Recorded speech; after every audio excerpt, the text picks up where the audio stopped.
wait, fuck. Oh, fuck. Hey! Hey! Slash! Slash! Slash!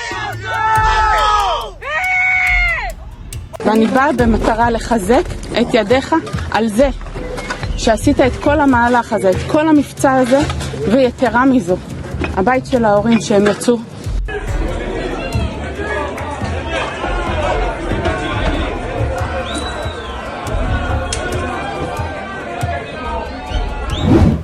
Serangan rudal Iran ke wilayah Israel pada pertengahan Juni 2025 tidak hanya mengguncang langit Tel Aviv, Haifa, dan Beersheba.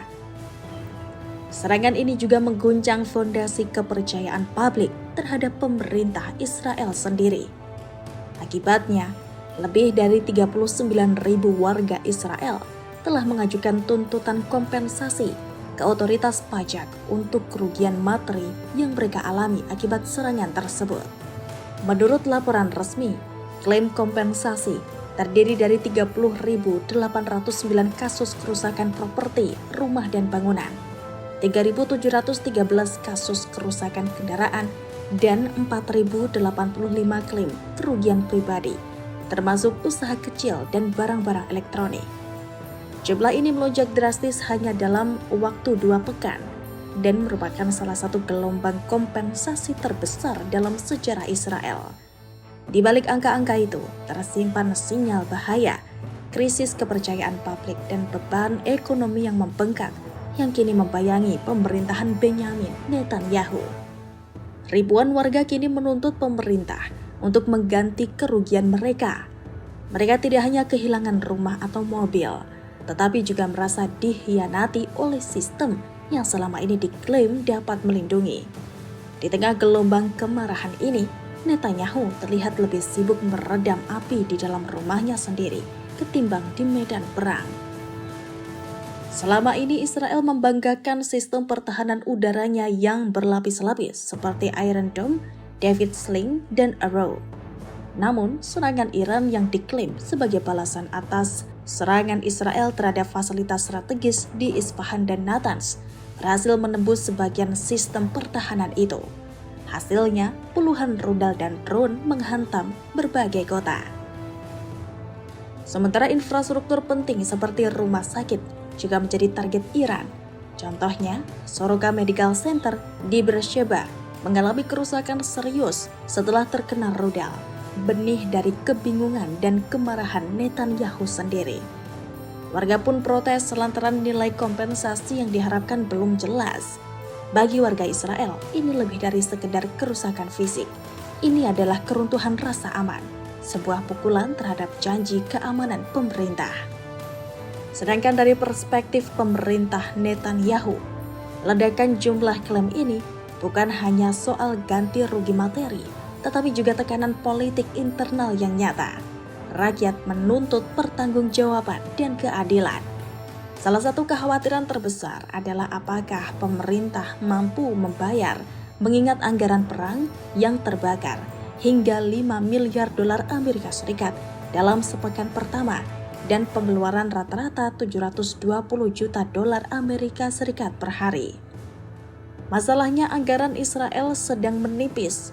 Sejak operasi militer terhadap Iran dimulai, biaya perang diperkirakan menelan lebih dari 5 miliar dolar Amerika Serikat hanya dalam seminggu pertama, dan rata-rata pengeluaran harian mencapai 700 juta dolar Amerika Serikat.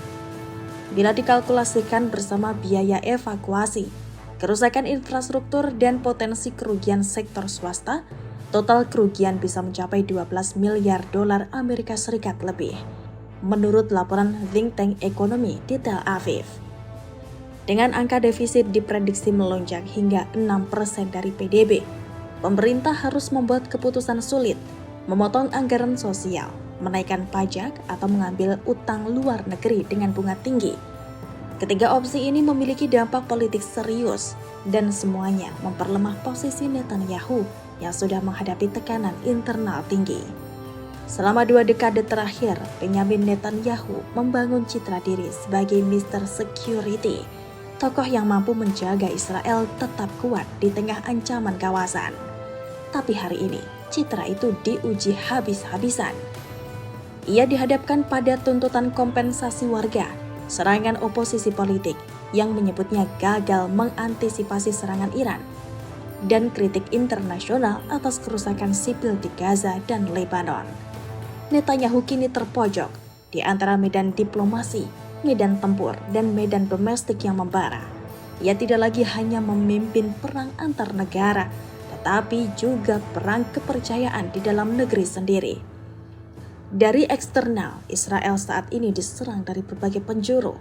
Iran dengan rudal jarak jauh, Hezbollah dari Lebanon, dan Hamas di Gaza. Dunia internasional, termasuk negara-negara sahabat di Eropa, mulai mempertanyakan proporsionalitas balasan militer Israel. Dan Amerika Serikat, sekutu utama, mulai memberi sinyal bahwa eskalasi harus dibatasi, bukan diperluas. Netanyahu tidak hanya harus menghindari perang besar dengan Iran, tapi juga menjaga agar Israel tidak sepenuhnya ditinggalkan oleh mitra strategisnya.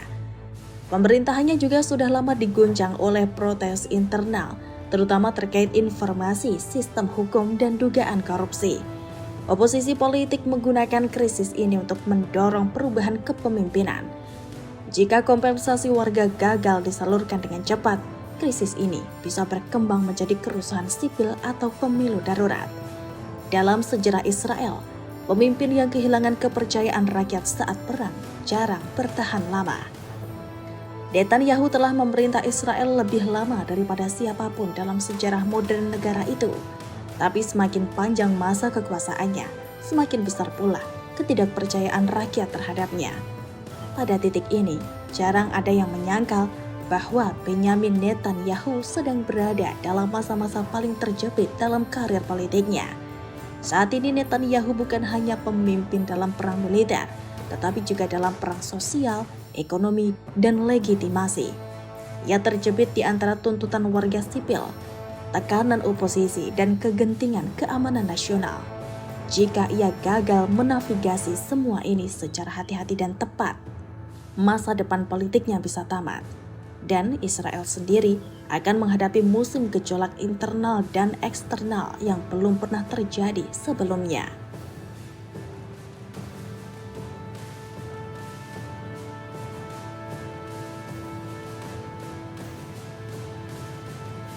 Oh wait, fuck! Look. Oh, fuck. Hey! Hey! Slash! ואני באה במטרה לחזק את ידיך על זה שעשית את כל המהלך הזה, את כל המבצע הזה, ויתרה מזו, הבית של ההורים שהם יצאו